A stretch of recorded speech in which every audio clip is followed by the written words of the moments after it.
শেখ হাসিনা জানুয়ারিতে দেশে ফিরছেন। ভাইরাল ভিডিওর সত্য ঘটনা জানুন। জানুয়ারিতে শেখ হাসিনা দেশে ফিরবেন, এই দাবি নিয়ে একটি ভিডিও সোশ্যাল মিডিয়ায় ঝড় তুলেছে। পুরো দেশ উত্তেজনায় ভরে গেছে, কিন্তু আসল ঘটনা কি? সত্যি কি আসছেন তিনি, নাকি এটি একটি মিথ্যা গুজব? আসুন এখনই জানি পুরো রহস্য। ভিডিওতে দাবি করা হয়েছে শেখ হাসিনা জানুয়ারিতে দেশে ফিরবেন এবং তিনি বলেছেন, আজীবনের জন্য আমি দেশ ছেড়ে যাব না। এই চাঞ্চল্যকর মন্তব্য শুনে পুরো দেশে উত্তেজনা তৈরি হয়েছে।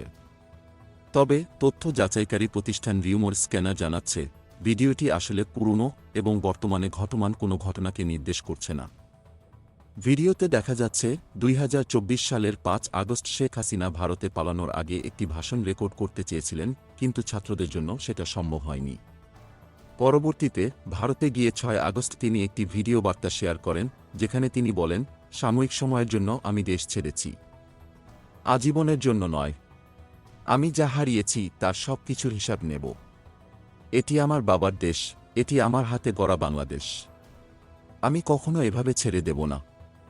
মনে রেখো, দিনটা তোমার ছিল, কিন্তু বছরটা আমার হবে। তবে রিউমার স্ক্যানারের অনুসন্ধানে জানা গেছে, এই ভিডিও আসলে ভারতীয় গণমাধ্যম এএনআই এর ইউটিউব চ্যানেল থেকে নেওয়া, যা ২০২৪ সালের ৭ জানুয়ারিতে প্রকাশিত হয়েছিল।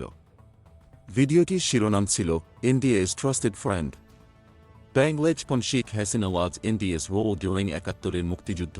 ভিডিওতে শেখ হাসিনাকে বলতে শোনা যায়, ভারত আমাদের বিশ্বস্ত বন্ধু। মুক্তিযুদ্ধের সময় তারা আমাদের সমর্থন করেছিল এবং ৭১-এর পর তারা আমাদের আশ্রয় দিয়েছিল। এজন্য ভারতীয় জনগণের প্রতি আমাদের অশেষ কৃতজ্ঞতা। তাহলে প্রশ্ন উঠছে, শেখ হাসিনার দেশে ফিরে আসার গুজব কি সত্যি, নাকি এটি শুধুমাত্র পুরনো ফুটেজের ভুল ব্যাখ্যা?